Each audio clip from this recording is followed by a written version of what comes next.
কয়েকদিন আগেও যারা ভারতের এত সুনাম করছিলেন,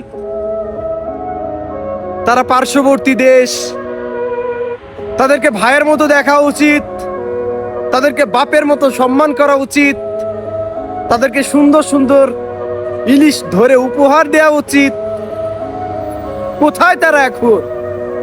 কোথায় গেছে তারা, যারা কয়েকদিন আগেও মোদি মোদি বলে চিৎকার করছিল, বাঁচাও মোদির, বাঁচাও মোদির?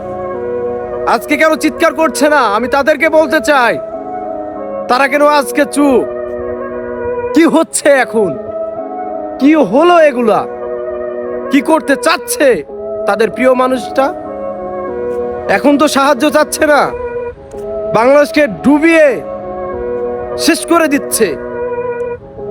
কই, এখন তো কোনো প্রতিবাদ নাই। আমাদের দেশের হিন্দু কোথায়? তাদের মন্দির তো আমাদের মুসলিম সমাজ পাহারা দিয়েছে, তারপরেও তারা মিথ্যা প্রচার করেছে, মেরে ফেললো আমাদের। বাঁচাও মোদি, কই তারা এখন? তারা কি ঘুমিয়ে আছে? জানতে পায় নাই, দেখে নাই পানি, নাকি ঘরে এখনো পানি ঢোকে নাই? অপেক্ষা করুন, অপেক্ষা করুন। আরো কি কি করে আপনার প্রিয় মানুষ মোদি, সেটা দেখুন। ভারতকে নিয়ে যারা পড়েছিলেন তাদেরকে বলতে চাই, কোথায় গেল ভালোবাসা?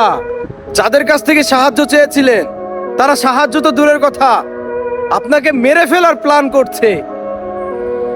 কাদেরকে আপনারা ভালো বলেছিলেন? ভারতকে ভালো বলেছিলেন? এক দেশের মানুষ আরেক দেশের মানুষকে কখনোই ভালোবাসতে পারে না। সব রাজনীতি, সব রাজনীতি। দেশটা কোন দিকে নিয়ে যাচ্ছে দেখুন, কোন পর্যায়ে নিয়ে যাচ্ছে। আমাদের দেশে এক স্বৈরা শাসক ছিল, আর ওই দেশের একটা স্বৈরা শাসক একত্রে হয়ে দেশটাকে একদম রসাতালে ডুবিয়ে দিচ্ছে। কি একটা অবস্থা তৈরি করেছে। কিন্তু একদিন আমি বলে রাখলাম, বিচার হবে, বিচার একদিন হবে।